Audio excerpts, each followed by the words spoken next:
Di antara kita yang masih belum memahami bobotnya Allah Subhanahu wa taala. Allah ini teman-teman adalah pencipta yang menciptakan semuanya, semuanya yang dijangkau atau tidak dijangkau oleh mata kita di langit sana, di bumi ini, di kedalaman lautan.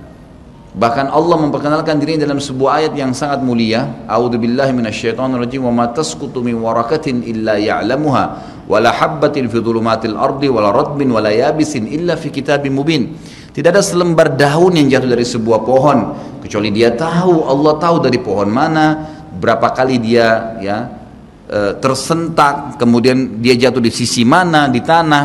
Allah semua sudah tahu kapan dia jatuh, kapan daun itu tumbuh, dan tidak ada biji yang basah ataupun kering di dalam bumi kecuali Allah sudah catat semuanya di Lauhil Mahfuz. Allah itu latif, lembut dan mengetahui segala sesuatunya. Basir, ya, atas melihat semua segala satunya. Allah Maha Kuasa. Makanya tingkat tertinggi dalam iman, dalam agama kita adalah setelah Islam, kalau dia cuma kerjakan rukun Islam saja namanya Muslim. Tapi kalau dia gabung dengan rukun iman yang 6, sudah mengerjakan sholat, zakat, puasa Ramadan, haji, kemudian diikuti dengan ke-6 rukun iman, yakin Allah perintahkan, yakin malaikat sedang menyaksikan dan mencatatnya, yakin ini diturunkan dalam kitab Al-Quran, yakin ini diperintahkan pada Rasul Nabi Muhammad SAW, yakin dia akan terima balasannya pada hari kiamat, maka dia ikuti dengan rukun iman, dan ini takdir baik takdir buruk ada dicatatkan oleh Allah SWT, maka namanya mukmin. Tapi tingkat lebih tinggi lagi daripada itu, penggabungan antara rukun Islam, rukun iman, dan ada adab mengenal Allah, namanya ihsan. Ihsan itu apa kata Nabi SAW? An ta'budallaha ka'annaka tarah, fa in lam takun tarah fa innahu yarak. Engkau menyembah Allah seakan-akan engkau melihatnya, dan kalau kau tidak melihatnya, yakinlah dia sedang melihatmu. Selalu merasa dikontrol oleh Allah Subhanahu wa taala. Kalau ada di antara Bapak Ibu yang bertanya pada saya, Ustaz, saya sudah coba khusyuk tapi tidak bisa, masih terasa kayak ada hambatan-hambatan, apa kira-kira sebabnya? Jawabannya cuma satu. Bapak Ibu masih memiliki dosa yang menghambat itu. Selama dosa masih ada, yakinlah tidak akan pernah bisa khusyuk. Nggak bisa.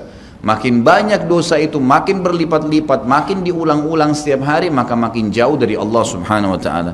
Seperti orang yang tenggelam ke dalam lautan, belum keluar ke dasarnya, dia kemudian menelan lebih banyak air, maka makin tenggelam dan bisa meninggal dunia. Seperti itulah orang yang berbuat dosa. Maka berbanyak istighfar, seminggu, 2 minggu, sebulan. Sampai Abdullah bin Umar mengatakan radhiyallahu anhuma, ini sahabat Nabi ya, dikenal dengan sahibut ta'assi, orang yang sangat luar biasa dalam mengerjakan sunnah Nabi SAW. Hal yang kecil aja dikerjain sama dia. Sampai Abdullah bin Umar, saya pernah ceritakan kalau masih ingat kisahnya, bagaimana beliau memberhentikan 70 kafilah haji di zaman pada saat Nabi SAW sudah meninggal, di zaman pemerintahan ayahnya Umar bin Khattab radhiyallahu anhu ajma'in. Beliau pernah memberhentikan 70 kafilah haji, lalu kemudian beliau bilang, berhentilah di sini, tunggu sebentar dan lihat apa yang saya lakukan. Lalu Abdullah bin Umar jalan jauh sekali, orang semua lihat, apa yang dia mau kerjakan nih orang? Ini ulamanya sahabat. Tiba di sebuah pohon, beliau kencing di pohon itu. Kemudian setelah kencing kembali lagi. Lalu Ka'ab bin Malik, sahabat Nabi yang radhiyallahu anhu, berkata, wahai Abdullah bin Umar, semoga Allah merahmati anda. Apakah anda memberhentikan kami 70 kafilah ini hanya untuk menyaksikan anda kencing di pohon itu? Jawabannya dengan sangat tegas, jelas, iya. Kenapa? Kata Ka'ab, karena saya waktu haji bersama Nabi SAW, Nabi pernah berhenti di sini, pernah kencing di situ. Jadi saya mau tunjukkan ini loh tempat kencingnya Nabi SAW. Saking luar biasanya Abdullah bin Umar dalam masalah ini. Beliau pernah berkata, teman-teman sekalian, padahal terkenal dengan sahibut ta'assi ya, tidak ada sunnah Nabi yang ditinggalkan, selalu dikerjakan. Beliau mengatakan, saya tahu atau saya pernah berbuat dosa, tapi beliau tidak sebutkan, saya pernah berbuat dosa, pelanggaran yang itu kecil di mata saya, mungkin sebuah pelanggaran kecil. Ternyata Allah Subhanahu wa ta'ala mengharamkan saya dari sholat subuh berjamaah sebulan. Jadi kalau ada orang di antara bapak-bapak yang sholat subuh kebablasan tidur, itu ada dosa. Beliau mengatakan bahkan karena dosa kecil itu sudah cukup sebulan saya terharamkan sholat subuh berjamaah. Ada di antara mereka yang mengatakan juga, di antara para sahabat dan ulama tabi'in, saya gabungkan perkataan-perkataan mereka, banyak di antara mereka yang mengatakan, dan hampir sama semuanya. Mereka mengatakan, kami tahu, ya, atau saya mengetahui perubahan, ada dosa yang saya lakukan pada saat terjadi perubahan pada pasangan saya. Suaminya kah marah-marah, istrinya kah buat ulah, anaknya kah buat ulah, itu berarti permasalahan ada dalam diri dia. Mereka mengatakan, saya tahu ada kesalahan dosa yang saya kerjakan dengan Allah Azza wa Jal pada saat terjadi perubahan di pasangan hidup saya, anak-anak saya dan tunggangan saya. Kuda mau dinaikin jadi masalah, kita mau starter mobil pagi, mati mesinnya. Ada saja masalah.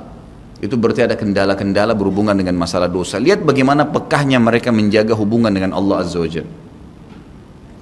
Seseorang di antara mereka seperti hadis Nabi SAW yang berbunyi, orang mukmin kalau berbuat dosa kecil saja, maka dia akan melihat seperti sebuah gunung yang berat di punggungnya. Sementara orang munafik kalau dia berbuat dosa besar, dia hanya melihat seperti seekor lalat yang hinggap di hidungnya lalu diusir seperti ini. Kiat teman-teman sekalian untuk dekat dengan Allah Subhanahu wa taala adalah kata kuncinya paksakan ibadah dan paksakan tinggalkan dosa. Harus dipaksa.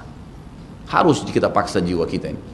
Cambuk jiwa itu, cambuk dengan ilmu dan keimanan. Mulai sekarang saya mau on time sholat di masjid, tidak mau ketinggalan. Apapun konsekuensinya, paksain. Sesuatu kalau sudah dipaksakan dan menjadi sebuah kebiasaan akan enak dikerjakan, otomatis. Tapi kalau kita kendor, sesekali saja dikerjakan, maka akan luluh seperti biasa umumnya.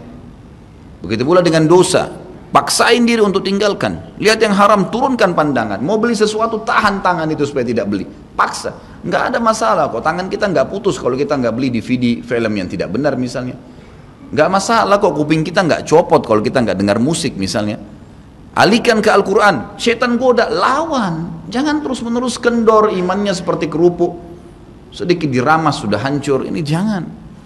Sampai kapan Bapak Ibu mau terus berlale-lale dalam jauh dari Allah SWT? Sementara iman itu levelnya sangat jauh.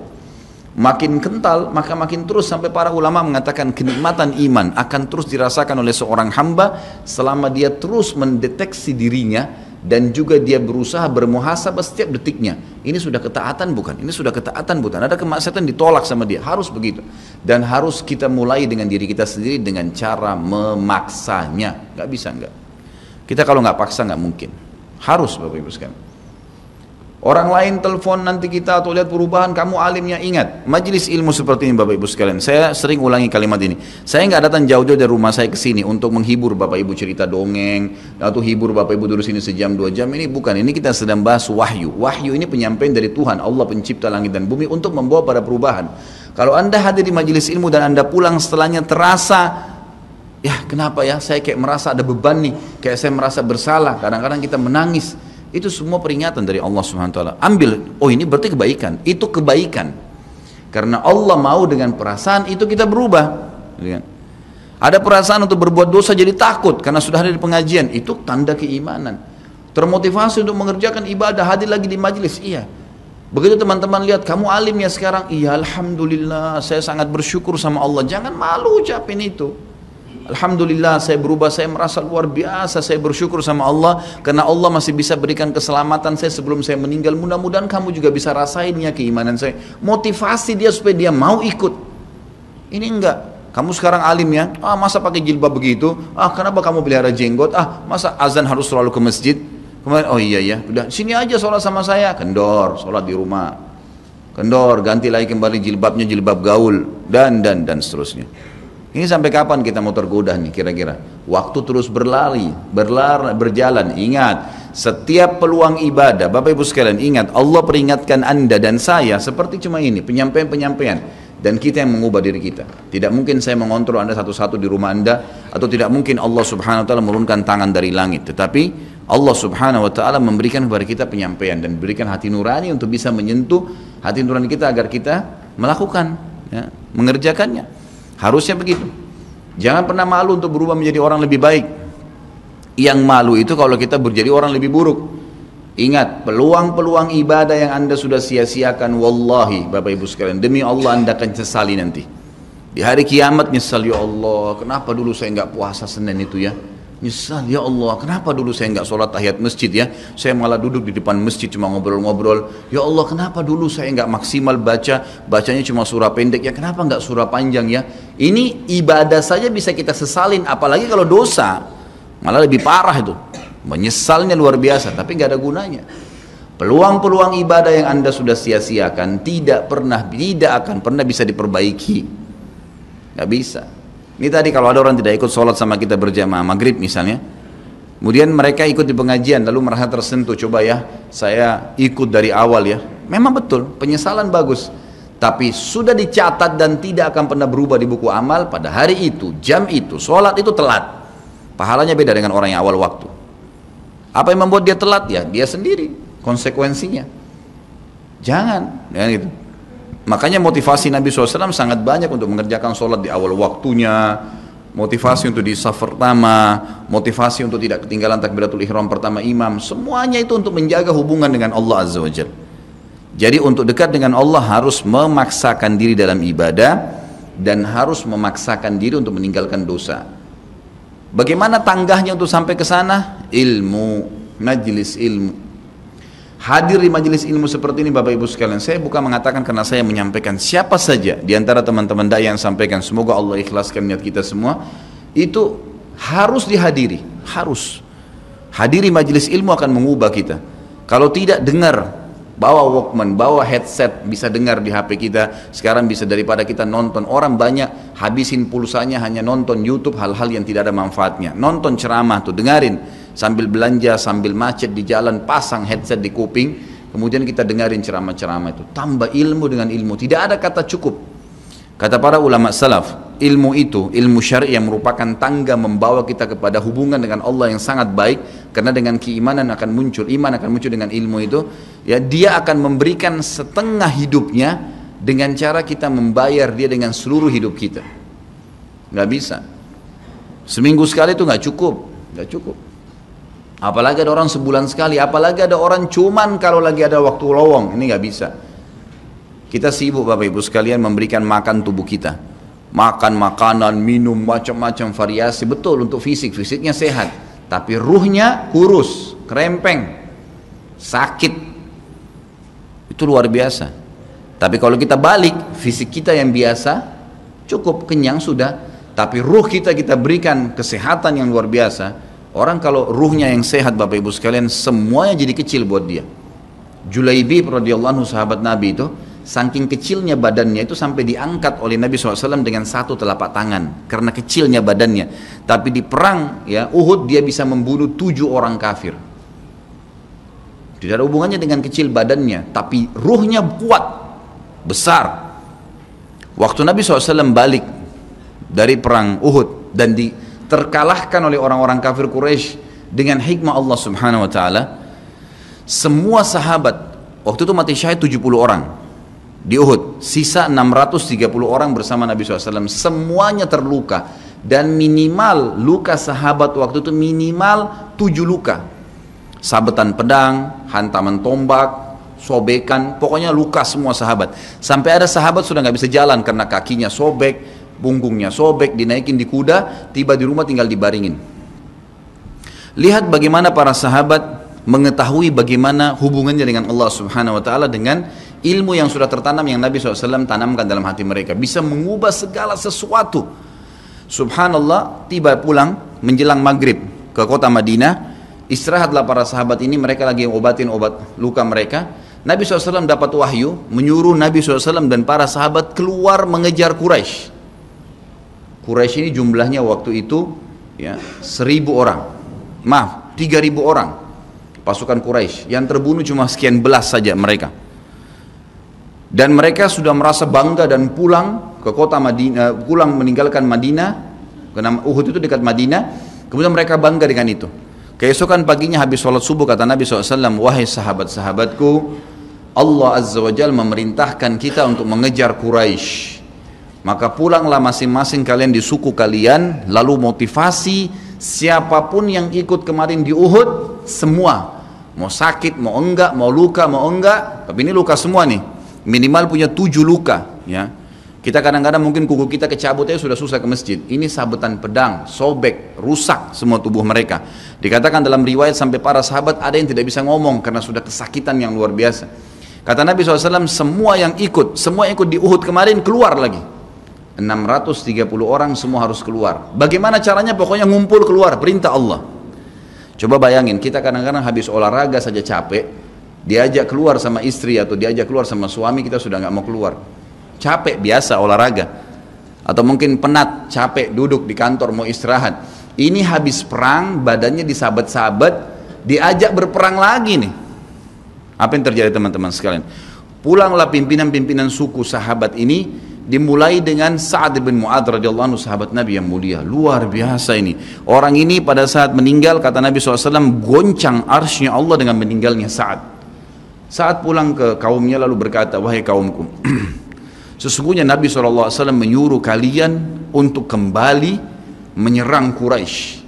Pada saat itu mereka lagi kumpul saling ngobatin luka, dan di depan mereka yang saling ngobatin luka itu adalah Usaid bin Khudair, sahabat Nabi yang mulia. Ini sahabat Nabi yang satu dari Aus ini, kalau membaca Al-Quran malaikat turun dari langit dengarin bacaannya.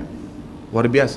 Lagi ngobatin lukanya sambil dia berkata, waktu dikatakan Nabi SAW menyuruh kalian mengejar Quraisy, kata Usaid bin Khudair lagi ngobatin lukanya, sami'na wa ata'na, kami dengar dan kami patuh, ditinggalin lukanya. Lalu seluruh suku itu saling nopang satu sama yang lain, mendatangi masjid Nabi SAW untuk ikut berperang lagi. Nggak ada satupun yang tinggal. Ada yang luar biasa, saya terus terang nangis waktu dengar kisah itu. Luar biasa, 2 orang anak muda Ansar, saya setiap kenang kisah ini selalu nangis. Nggak bisa tahan, karena luar biasa. Anak 2 orang ini belasan tahun umurnya, dan dua-duanya nggak bisa jalan, Bapak Ibu sekalian. Nggak bisa jalan.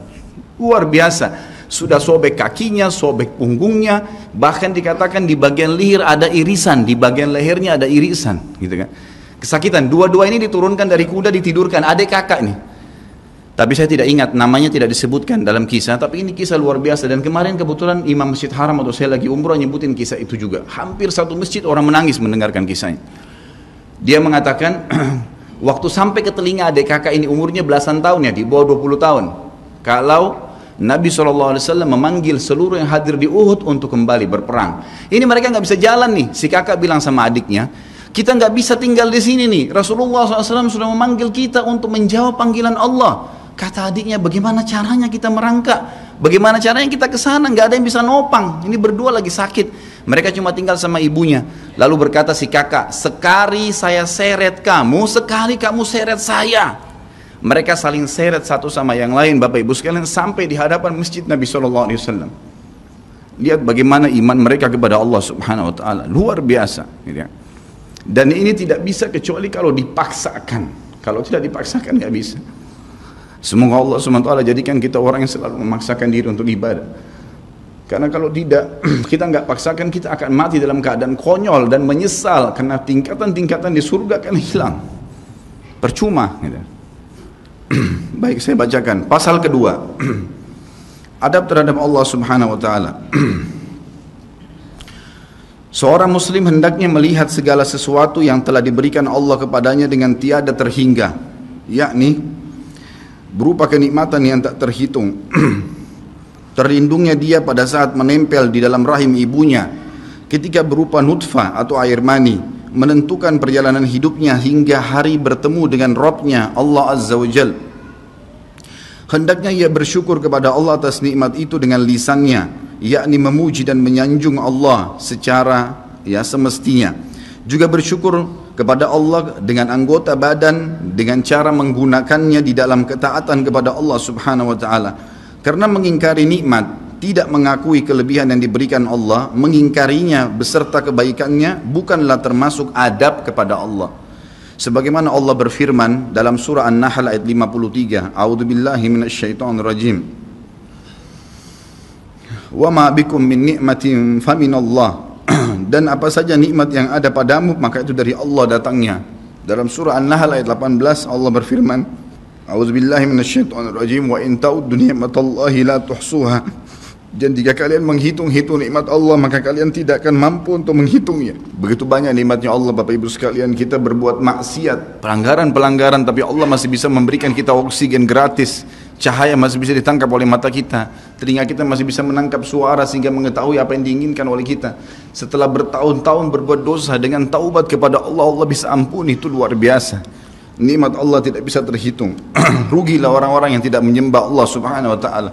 Dan kalau seandainya, kata Ibnu Taimiyah rahimahullah, Orang-orang yang bermaksiat kepada Allah itu tahu bagaimana nikmatnya keimanan yang ada dalam hati kami ini, sehingga kami bisa menangis dan kami bisa merasakan dekatnya dengan Allah, bahkan merindukan surga dan selalu merasa diri jauh dari neraka. Maka niscaya mereka akan membelah dada-dada kami dan mengambil keimanan itu, karena mereka tidak akan pernah merasakannya.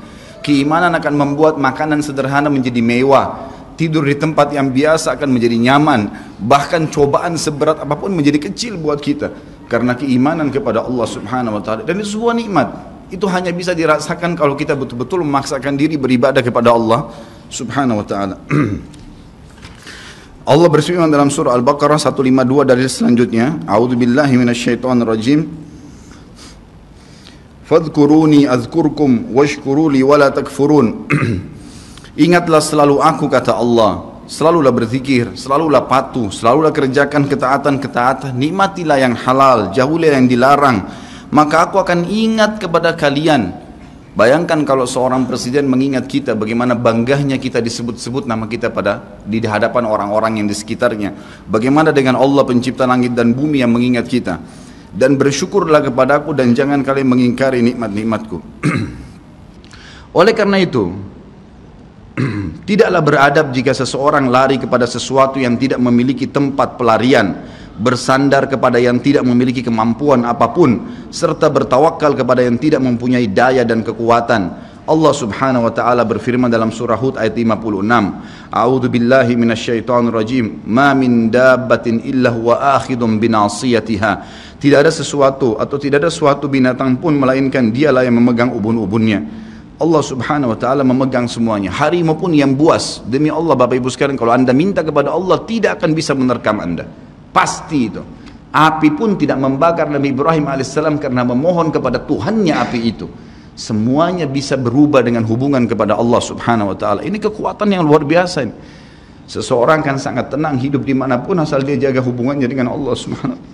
Dalam surah Zariyat ayat 50 Allah Subhanahu wa taala berfirman, A'udzu billahi minasyaitonir rajim, fafirru ila Allah inni lakum minhu nadhirun mubin. Bersegeralah kalian kembali kepada Allah, taatilah Allah,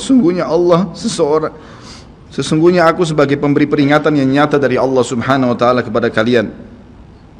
Nabi SAW mengingatkan orang-orang Mekah pada saat mau turun ayat ini. Beliau mengatakan, wahai orang-orang Quraisy, apakah kalau saya mengatakan bahwasanya di luar kota Mekah ini ada pasukan yang akan menyerang kalian, kalian akan percaya apa yang saya ucapkan? Kata orang-orang Quraisy, tentu saja hai Muhammad, karena kami tidak pernah dengar kamu bohong sekalipun seumur hidupmu. Maka Nabi SAW segera menunggangi keadaan tersebut, mengatakan, wahai Quraisy, ketahuilah sesungguhnya saya utusan Allah dan di belakang saya ini ada azab yang menyedihkan, jangan sampai kalian kufur.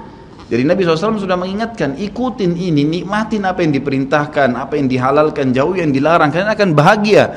Hanya itu saja perintah dari Allah Subhanahu wa taala. Nabi SAW sudah mengingatkan orang-orang Quraisy dan juga jadi pelajaran buat kita. Juga dalam firman-Nya surah Al-Maidah ayat 23, A'udzu billahi minasyaitonir rajim, wa 'alallahi fatawakkalu in kuntum mu'minin. Dan hanya kepada Allah lah kalian harus bertawakal, mengembalikan semua urusan jika kalian benar-benar orang yang beriman. Sisi yang lain, seorang muslim juga harus melihat kepada kelemah lembutan Allah Subhanahu wa taala kepadanya di dalam setiap urusannya, melihat kepada kasih sayang Allah kepada dirinya dan seluruh makhluknya, lalu berkeinginan kuat untuk mendapatkan tambahan kelembutan dan kasih sayang itu, sehingga dirinya akan selalu merendahkan diri kepada Allah dengan kerendahan yang murni dan dengan doa, bertawassul kepadanya dengan perkataan yang baik dan amal soleh. Kalau kita lagi makan, syukuri alhamdulillah. Dan ingat teman-teman sekalian, saya pernah jelaskan juga, hati-hati dengan hukum syamata namanya. Syamata itu merendahkan orang lain. Kalau ada sesuatu yang tidak ada pada kita teman-teman sekalian, syukurlah kepada Allah Subhanahu wa taala. Jangan pernah sampai menghina orang lain, karena Allah meninggikan derajat kita justru dengan kita bersyukur. Kata Nabi SAW, kalau kalian lihat aib pada diri seseorang, ucapkanlah alhamdulillahilladzi afani mimma ibtala bihi wa faddalani ala katsiri mimma khalaqa tafdila. Segala puji bagi Allah yang telah menyelamatkan saya dari apa yang dicobakan kepada orang ini dan mendahulukan saya dengan kelebihan yang banyak dari makhluk-makhluk yang lain. Kita harus seperti itu, dengan syamata. Kata Umar radhiyallahu anhu, apa itu syamata seperti ini? Umar bin Khattab berkata, Aku khawatir kalau ada seorang wanita hamil lewat di depanku karena perutnya besar, lalu aku berkata dalam diriku, kenapa ya perutnya seperti itu? Maka Allah menghukumku dengan membuatku hamil. Sampai begitu mereka mengatakan, dan berhati-hati sekali dengan kelemah lembutan Allah subhanahu wa ta'ala. Allah lah yang telah membuat binatang yang ada binatang yang indah bulunya, yang bagus tampangnya, dan ada Allah juga ciptakan buruk di mata manusia untuk menunjukkan keajaiban dan kemahakuasaannya Allah. Ada ikan yang indah untuk dilihat, ada ikan yang seperti batu buruk. Kita cuma mengatakan subhanallah yang telah menciptakan yang baik dan buruk. Subhanallah yang telah menciptakan yang sehat dan sakit. Subhanallah yang telah menciptakan yang putih dan hitam. Subhanallah dan subhanallah. Bukan justru kita menghina teman-teman sekalian. Kalau ada sesuatu yang menimpa orang lain yang tidak ada pada kita, syukurilah nikmat Allah subhanahu wa ta'ala. Dan jangan sampai kita merendahkan orang lain. Ini semua merupakan adab, kata beliau, terhadap Allah yang menguasainya. Maka bukanlah orang yang beradab orang yang berputus asa dari mencari tambahan rahmatnya yang luas, meliputi segala sesuatu, berputus asa dari kebaikan Allah yang tak terhingga, yang mencakup seluruh alam semesta ini, serta kelembutannya yang tercurah untuk segenap makhluk. Allah subhanahu wa ta'ala berfirman di dalam A'raf 156, A'udzu billahi minasyaitonir rajim, wa rahmati wasi'at kulla syai', dan rahmatku meliputi segala sesuatu. Kata ulama tafsir, hewan pun kalau yang buas kemudian dia menerkam mangsanya, lalu dia meminta maaf kepada Allah, maka rahmatnya Allah akan meliputinya. Seseorang membunuh orang lain pun, sebagaimana masuk dalam sebuah hadis, Allah tertawa melihat dua orang yang saling membunuh, kemudian dua-duanya masuk surga. Lalu para sahabat bertanya, ya Rasulullah, bagaimana ceritanya dua orang itu? Kata Nabi SAW, yang satunya mukmin, yang satu kafir. Lalu kemudian si kafir membunuh si mukmin di kancah peperangan, mati syahidlah si mukmin tadi. Berjalan waktu, si kafir mendapatkan hidayah, akhirnya juga masuk Islam, dan dia berperang lalu dibunuh oleh orang kafir yang lain. Orang mukmin yang pertama terbunuh dengan orang kafir yang akhirnya masuk Islam juga terbunuh di kancah peperangan, dua-duanya masuk surga, dan Allah menyambutnya dengan rahmatnya. Allah tersenyum dan tertawa dengan dua orang ini. Jadi dengan kemahalembutannya Allah subhanahu wa ta'ala. Dalam surah Asy-Syura ayat 19 dikatakan juga, a'udzubillahi minasyaitonir rajim, Allahu latifun bi'ibadi. Allah itu maha lembut terhadap hamba-hambanya. Makanya dalam hadis yang lain dikatakan, ma nazala linu fi syai'in illa zana. Tidak ada sesuatu dikemasi dengan kelemah lembutan kecuali akan menghiasinya. Dikatakan Allah latif, Allah itu lembut, yuhibbul lutf, dia suka dengan kelemah lembutan, gitu kan. Wa ma nuzi'a min syai'in illa syana. Tidak ada sesuatu diangkat darinya kelemah lembutan kecuali akan merusaknya. Tidak ada manfaatnya mencak-mencak, marah-marah tuh. Emosi habisin waktu-waktu kecuali dalam pelanggaran agama saja. Tapi kalau bukan pelanggaran agama, maka jangan, tidak perlu semua. Dikatakan dalam hadis Bukhari, Nabi SAW kalau berhubungan dengan hak beliau urusan dunia, semuanya ditoleransi. Tapi kalau sudah berhubungan dengan hak Allah subhanahu wa ta'ala, barulah beliau tegas. Ya, ini sifat Nabi Muhammad SAW. Kita baca dua ayat lagi baru kita tutup. Sudah masuk waktu? Surah Yusuf ayat 87, A'udzu billahi minasyaitonir rajim, la tai'asu mir rauhillah. Janganlah kalian putus asa dari rahmat Allah. Sebagaimana hadis tentang orang yang membunuh 99 jiwa, kemudian dia datang kepada seseorang abid, orang ibadah tapi tidak punya ilmu. Apakah Allah masih akan ampuni saya? Dia mengatakan tidak mungkin. Kamu membunuh 99 jiwa. Lalu kemudian dia membunuh orang itu, kata Nabi SAW, digenapkan 100. Kemudian dia menemui seorang yang alim, lalu dia bertanya, apakah Allah masih ampuni saya dengan 100 orang yang sudah saya bunuh? Maka kata Nabi, kata orang tersebut, tentu saja. Allah rahmatnya telah meliputi segala satunya. Allah akan terima taubatmu. Maka dia bertaubat. Pada saat dia bertaubat orang tersebut kepada Allah SWT, lalu dia mau pulang setelah bertaubat, lalu dia meninggal tengah jalan. Kata Nabi SAW, Allah mengutus dua malaikat, satu malaikat rahmah, satu malaikat azab. Malaikat rahmah akan membawa ruhnya, yang memperlihatkan taman dari taman surga, dan malaikat azab memperlihatkan lubang dari lubang neraka. Maka datanglah malaikat yang ketiga menghakimi di antara keduanya, lalu kemudian malaikat ini mengatakan, yang datang ketiga yang menghakimi dua malaikat yang sedang memperebutkan orang yang tadi baru taubat ini, ukurlah jejak kakinya. Maka diukur, ternyata jalan menuju ke tempat taubatnya itu lebih satu jengkal kaki, ya, satu jengkal kaki saja. Maka dengan itu Allah masukkan dia ke dalam surga. 100 jiwa sudah dibunuh, teman-teman sekalian. Ini bukan main-main. Dosa yang sangat besar, tapi rahmat Allah sangat luas. Az-Zumar ayat 53 kata Allah Subhanahu wa taala juga, a'udzubillahi minasyaitonir rajim, wala taqnatu mir rahmatillah. Jangan pernah putus asa dari rahmat Allah Subhanahu wa taala. Paragraf terakhir yang saya bacakan, nanti insya Allah kita lanjutkan setelah sholat ba'diyah isya. Seorang muslim harus melihat bagaimana dahsyatnya siksaan Rabbnya. Allah SWT maha lembut, tapi jangan lupa Allah azabnya sangat pedih.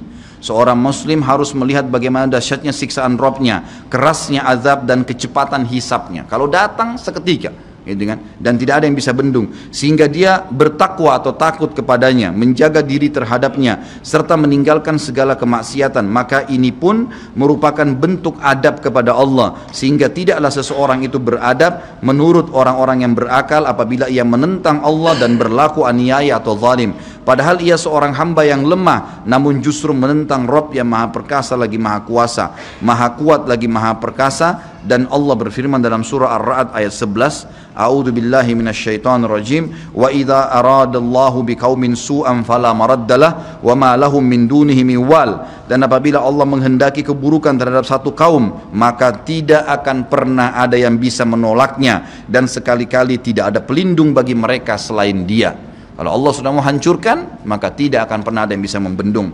Juga dikatakan dalam surah Al-Buruj ayat 12, A'udzu billahi minasyaitonir rajim, inna batsya rabbika lasyadid. Sesungguhnya azab Rabbmu benar-benar keras. Jadi teman-teman, jangan tantang Allah. Kalau anda buat dosa, lindungi, tutupilah dan bertaubat kepada Allah. Jangan tantang, nggak mungkin lah, masa Allah haramin, ya sudah diolok-olok orang yang berbuat ketaatan, ini berbahaya. Karena kalau datang azabnya Allah, Bapak Ibu sekalian, menyakitkan sekali, sangat luar biasa.